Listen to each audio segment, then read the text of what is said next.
মন্দির পবিত্রতার প্রতীক, বিশ্বাস, শ্রদ্ধা আর নিরাপত্তার জায়গা। কিন্তু সেই বিশ্বাসে আঘাত হেনেছেন এক ভারতীয় পুরোহিত। এই ঘটনা আবার ঘটেছে মালয়েশিয়ায়। ঘটনার ভিকটিম মিস গ্র্যান্ড মালয়েশিয়া এবং অভিনেত্রী লিসালিনী কানারান। অভিযোগ উঠেছে ওই ভারতীয় পুরোহিত যৌন হেনস্থা করেছেন লিসালিনীকে। এ নিয়ে জোর আলোচনা চলছে মালয়েশিয়ায়। গত ২১ জুন মালয়েশিয়ার মারিয়ামান মন্দিরে আশীর্বাদ নিতে গেলে এই ঘটনার শিকার হন লিসালিনী।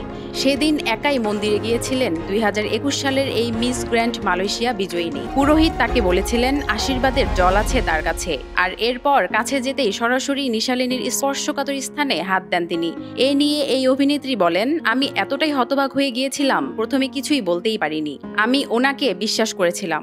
ঘটনার পর লিসালিনী ইনস্টাগ্রামে বিষয়টি প্রকাশ্যে আনেন এবং এরপর সরাসরি পুলিশের কাছে অভিযোগ করেন। সেপাং জেলার পুলিশ জানিয়েছে অভিযুক্ত পুরোহিত ভারতীয় নাগরিক এবং ঘটনার পর থেকেই পলাতক। তার খোঁজে চলছে পুলিশের অভিযান। ওদিকে লিসালিনীর সাহসিকতার প্রশংসা করেছেন মালয়েশিয়া ও ভারতের অনেক মানুষ। অনেকে লিখেছেন ধর্মীয় স্থানেও নারীরা এখন নিরাপদ নয়। এই ঘটনা তারই প্রমাণ। কেউ কেউ আবার ধর্মীয় প্রতিষ্ঠানে নিরাপত্তা ও জবাবদিহিতার দাবিও তুলছেন।